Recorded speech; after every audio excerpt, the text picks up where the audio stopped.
Historiador, escritor, periodista, ensayista, profesor Guillermo Morón Montero, nacido en Carora, en el estado Lara, el 8 de febrero de 1926, es decir, con 57 primaveras, es hoy el invitado de nuestro programa. Bienvenido, don Guillermo Morón. Muy honrado de estar en tu programa. Muchas gracias, doctor. Un historiador como Guillermo Morón, que ha estudiado tan profundamente el fenómeno de la construcción de Venezuela y del mundo hispánico, ¿qué impresión tiene sobre las posibilidades de que algún día los latinoamericanos ejerzan un papel más importante en la humanidad que el que están representando hoy? Y ya comenzamos a ejercerlo, porque a veces confundimos la gimnasia con la magnesia. Quiero decir, lo importante no es ser un Estado poderoso, lo importante es tener una presencia viva y cultural en el mundo. Sucede que nosotros, los hispanoamericanos, vamos a cumplir pasado mañana, es decir, en 1992, 500 años de existencia histórica continua, hablando español y viviendo nuestra propia vividura. En los próximos 500 años, esa cultura va a florecer de manera especial. Yo sí creo pues que América Latina se apresta a ser un sector muy importante de la humanidad. La verdad es que América Latina ha estado siempre debatiéndose entre una serie de convulsiones, de inquietudes, conociendo sin embargo sus señas de identidad. Ha tenido siempre una serie de problemas, los problemas de la marginalidad, los problemas de la pobreza, los problemas del desarrollo. ¿Tú crees que de algún modo estos problemas pueden irse superando hasta alcanzar ese estadio necesario para poder dar el despegue? Necesariamente. No siempre fue así, porque América Latina pues tiene dos grandes etapas históricas. Por supuesto que vamos a empezar por decir que América Latina no es un conjunto homogéneo. América Latina son tres grandes porciones culturales e históricas. En primer lugar, nosotros, los hispanoamericanos, que somos la mayoría, que somos los más antiguos y que tenemos nuestro propio clima y nuestro propio caldo cultural. En segundo lugar, el Brasil. Y en tercer lugar, el conjunto de los nuevos pueblos, eso que se llama normalmente el Nuevo Caribe, que no tiene tampoco entre sí homogeneidad, porque hablan distintos idiomas, porque tienen distintas procedencias y porque están en diversos estados. De modo que América Latina sería la conjugación de esos tres grandes campos culturales. Una de tus grandes tendencias como estudioso de la cultura es el amor por la cultura griega. Y alguna vez has dicho que, en cierto modo, los latinoamericanos o los hispanoamericanos nos parecemos bastante a los griegos. Así es, en efecto, y cada vez me parece que en efecto somos una consecuencia muy directa de los griegos, y ahora estamos en un momento parecido al que tuvo Grecia en el siglo IV y en el siglo III, cuando los griegos, después de haber alcanzado ciertos estadios de cultura de la mayor importancia en el orden intelectual, como lo hemos hecho los latinoamericanos, se debatían, sin embargo, en las mismas fórmulas de desarrollo que nosotros. Tenían un montón de estados independientes entre sí, tenían problemas económicos, problemas de marginalidad entre sí, y en lugar de resolver el problema hacia adentro, se pusieron a pelear entre sí, como lo estamos haciendo nosotros en Centroamérica y en todo el continente. El enfrentamiento de Grecia con Roma obligó a Grecia a una reflexión tardía. Para nosotros el enfrentamiento con los Estados Unidos y desde luego con las otras culturas que intentan dominarnos no es tardío. Podemos aprender de los griegos ese hecho perdidoso para los griegos, pero que puede ser ganancioso para nosotros, que tenemos una cultura común, que en efecto tenemos una tradición y una historia también común, que nos unen incluso las carencias y que lo que nos divide es aleatorio. Yo creo que si nosotros hacemos esa reflexión mirando un poco lo que los griegos hicieron en su tiempo, debemos aprender la lección al revés, no convertirnos continuamente en pleitistas y en gentes de fronteras limitadas, sino procurar lo que ya se está procurando, unificar hasta donde eso sea posible, aunque no lleguemos a constituir un gran Estado, aunque no lleguemos a constituir ni siquiera una confederación. Eso no es estrictamente necesario para solucionar los problemas de la marginalidad y de la cultura. Las batallas, sin embargo, que se libran en América y sobre todo las batallas de América Central ahora, tampoco son específicamente unas batallas latinoamericanas. No lo son en absoluto. Si las batallas en Centroamérica verdaderas son las internas, es la lucha de los pobres contra los ricos, es la lucha de los marginados contra los que ya alcanzaron el ejercicio del poder, es la lucha de la justicia contra la injusticia. Esa es la verdadera lucha centroamericana y latinoamericana en términos generales. La otra no. La otra es la batalla de los Estados Unidos con Rusia por dividirse el mundo entre sí, entre esas dos grandes potencias terribles que tumban aviones con pasajeros inocentes, que toman las tierras, que no les importa quién se queda muerto en el camino. Y nosotros hemos caído en esa trampa, en la trampa de estar o con los Estados Unidos o con Rusia. Yo creo, sin embargo, que hay una gran corriente de pensamiento político y de pensamiento científico y de pensamiento cultural en términos generales que comprende que ese no es el asunto, que nuestro desarrollo ha de ser en primer lugar interno para fortalecer nuestra propia identidad y, desde luego, que los Estados Unidos y Rusia son los enemigos comunes. Esa cohesión hemisférica que podría en cierto modo parecerse, aunque con características propias y de nuestro tiempo, a la idea de la supranacionalidad bolivariana, ¿tú crees que es posible y que está próxima? No, no creo que esté próxima porque todavía los procesos no han terminado. Porque en realidad lo que ocurrió pues es muy simple. Nosotros los hispanoamericanos, concretamente, no el Brasil ni el Nuevo Caribe, sino nosotros los hispanoamericanos, los que hablamos español, que durante los siglos XVI, XVII y XVIII formamos parte de un solo gran estado que fue el Estado español, con un rango de provincias, con un rango de reinos, con una organización político-administrativa, con un Estado de Derecho y desde luego con una gran fuerza de inteligencia y de cultura, fuimos ya una unidad. La independencia hispanoamericana fue un grave error dialéctico. El error dialéctico de hacer la independencia por pedazos.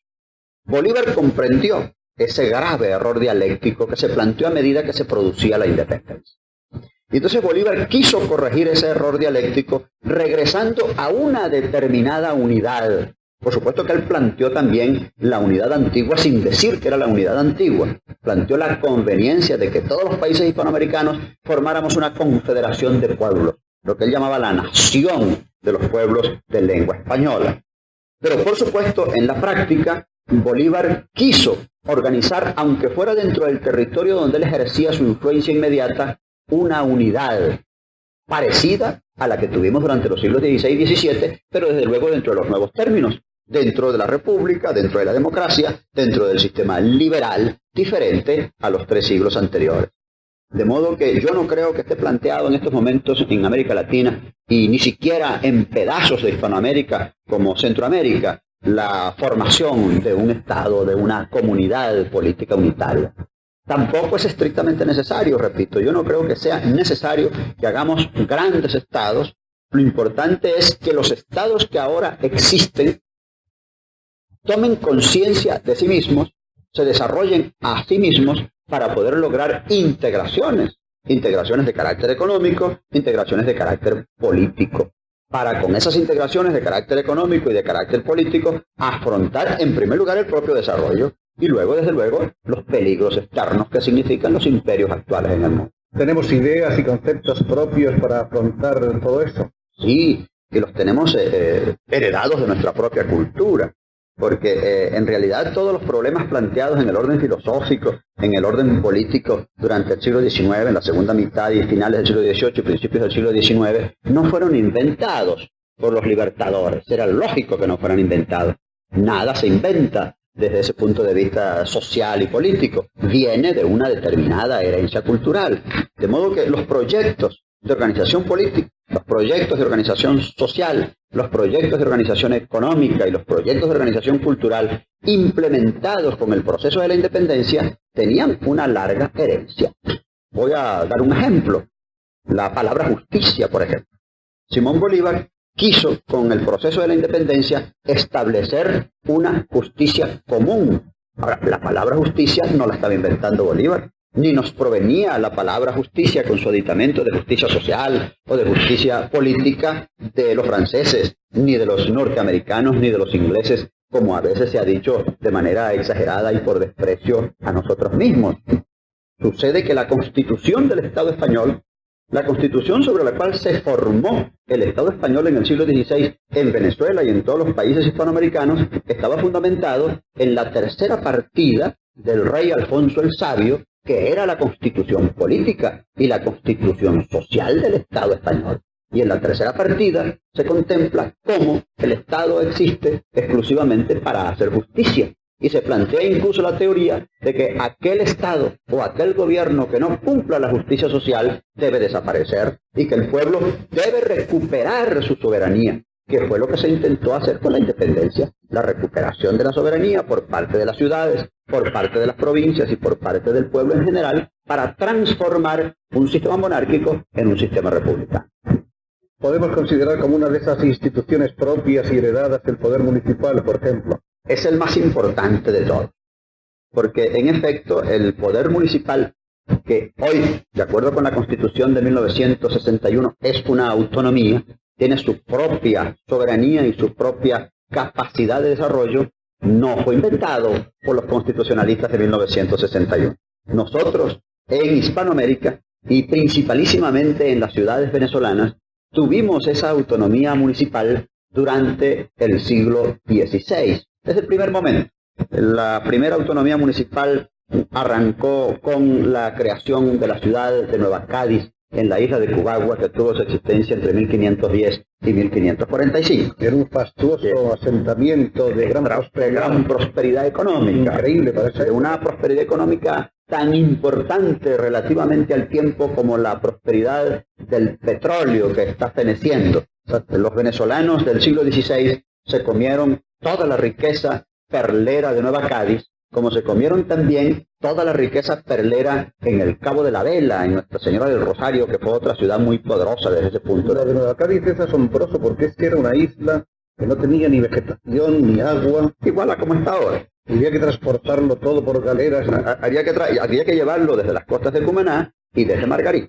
Y desde luego había que traerlo de Santo Domingo y había que traerlo de la península propiamente tal. Llegaron a levantar una ciudad ahí increíble, ¿no? Como la Venezuela contemporánea, como la Venezuela de los últimos 30 años, que los recursos de la naturaleza propia desaparecieron y todo lo hemos traído desde el exterior. Todo, la comida, la medicina, los trajes, las casas, todo ha sido prefabricado como se hizo en Cubagua.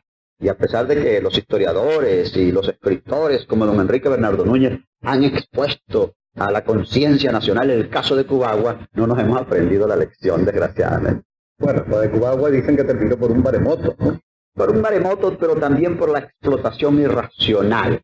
Porque los maremotos y los terremotos no terminan con los pueblos nunca, cuando los pueblos son suficientemente vigorosos y tienen su propia continuidad. Lo que pasa es que se había explotado de manera irracional todos los concheros y todos los perleros de la zona, y en consecuencia estaba desapareciendo la riqueza que mantuvo floreciente a la ciudad.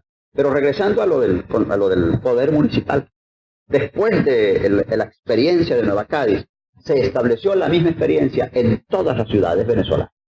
De modo que el Consejo Municipal, o el Ayuntamiento, como se llamaba en la época, Cabildo, nombraba a su propio gobierno cada año. Y la ciudad se gobernaba de manera autónoma frente al gobernador, frente a la Real Audiencia y frente a las autoridades del Estado y de la monarquía propiamente tal. Sí, yo creo pues que ese es un buen ejemplo de nuestra tradición de organización política. Nosotros tenemos una larga experiencia de tradición en cuanto a la autonomía municipal se refiere. ¿El mestizaje tú crees que también contribuye a haber creado o haber acercado más la idea del igualitarismo social? En Venezuela desde luego. En Venezuela desde luego.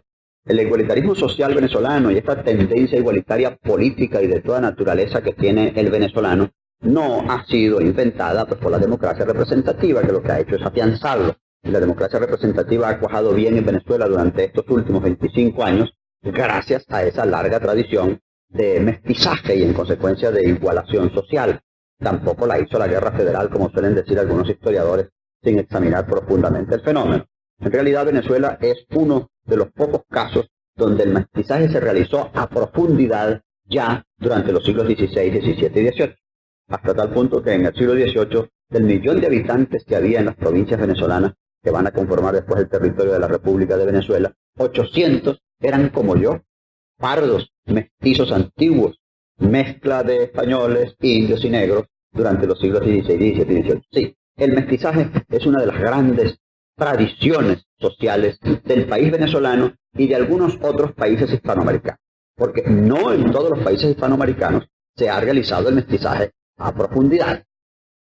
Bueno, hay países donde prácticamente era imposible, como es el caso del Cono Sur. En el Cono Sur el mestizaje está bien realizado. Está bien realizado. Sí, es un mestizaje distinto. Solamente que es un mestizaje distinto. En Argentina, el mestizaje antiguo, el mestizaje semejante al mío y semejante al venezolano, está en las provincias. En cambio, en Buenos Aires se produjo un fenómeno social que ha dado base para los fenómenos políticos contemporáneos, para las hecatombes políticas contemporáneas en Buenos Aires, en Argentina, según yo creo. Porque entre 1880 y 1910, en Buenos Aires, se concentró una población extranjera no asimilada que llegó a alcanzar una cifra increíble del 80%. Y eso no es posible. Todos los pueblos son mestizos. Los Estados Unidos es un pueblo mestizo, aunque la separación entre blancos y negros continúa viva. Pero es un pueblo mestizo, sobre todo pues en el campo de los blancos. Pero nunca ha habido en los Estados Unidos en un mismo momento histórico más de un 10% de población extranjera. En Venezuela tampoco ha ocurrido.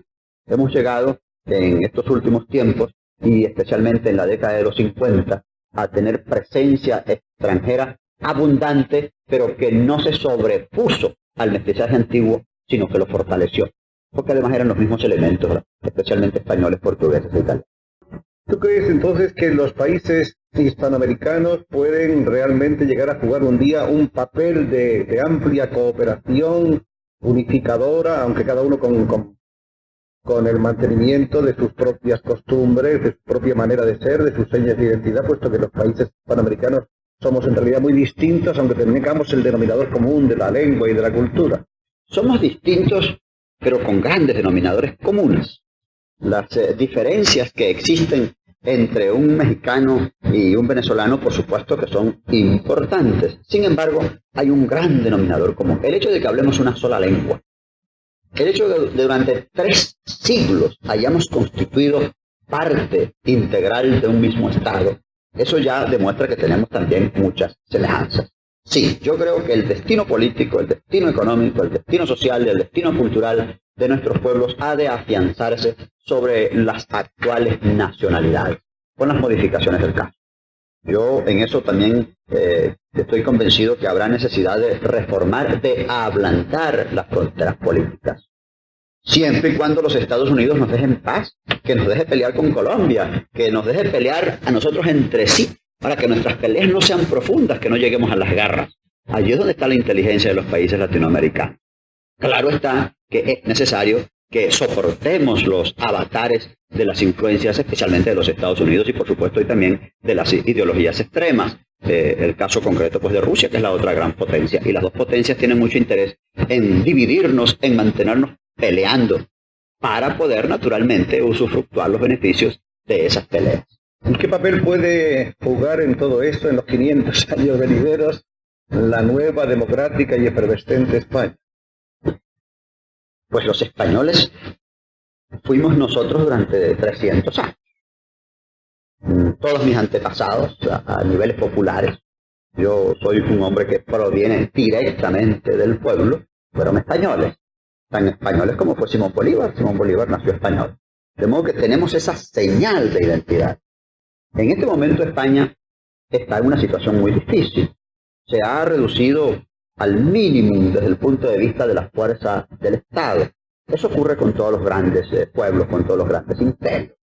Yo tengo la esperanza de que Inglaterra desaparezca un día de estos, ya de manera definitiva como imperio, y se reduzca a sus islas. España ya está reducida desde el punto de vista de la nación española y del pueblo español propiamente tal. Está reducida a su península, a sus estados, mientras que su cultura pues está aquí, viva, permanente y continua. De modo que yo creo que una de las mejores cosas que pueden hacer los pueblos hispanoamericanos es mantener la unidad con España y que España nos sirva en Europa de gran frente para podernos relacionar con el mundo europeo y con otros mundos. Sí, yo creo que la relación con España no solamente es inevitable, sino que es absolutamente necesaria y conveniencia para nuestro propio fortalecimiento. Ya hubo ideas en el pasado, hace siglos, de una federación de España con los países hispanoamericanos. Y quienes lo hicieron fueron los propios españoles.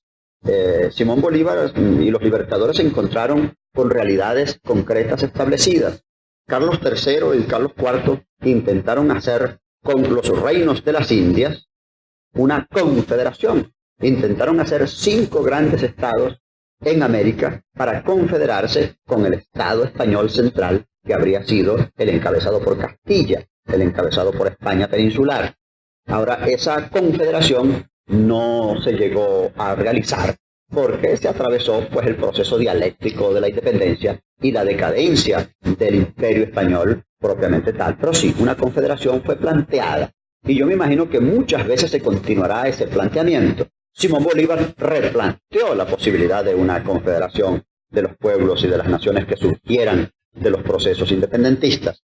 Y generalmente los grandes visionarios, los grandes políticos, los grandes humanistas, los grandes escritores del siglo pasado y del presente siglo, en prosa lúcida, en prosa diurna, han planteado la necesidad de las confederaciones y de las unidades.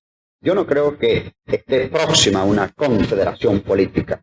Yo creo que se van a continuar acentuando más bien las unidades de carácter económico y las actividades políticas comunes. Seguramente abundarán mucho las contadoras en el próximo futuro. Como historiador que ha trabajado intensamente sobre Venezuela, la crítica te atribuye una serie de aportaciones personales que son de gran interés. Por ejemplo, siempre se había dicho que Venezuela fue descubierta por Colón el 13 de agosto del 48. Y tú fuiste el primero en rectificar esa fecha, estableciendo el descubrimiento de Venezuela entre noviembre del 94 y el 24 de febrero del 95, de 1495.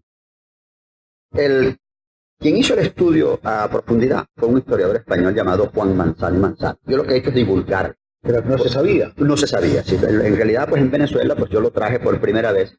Estudié muy bien todas las investigaciones hechas por Juan Manzano y Manzano.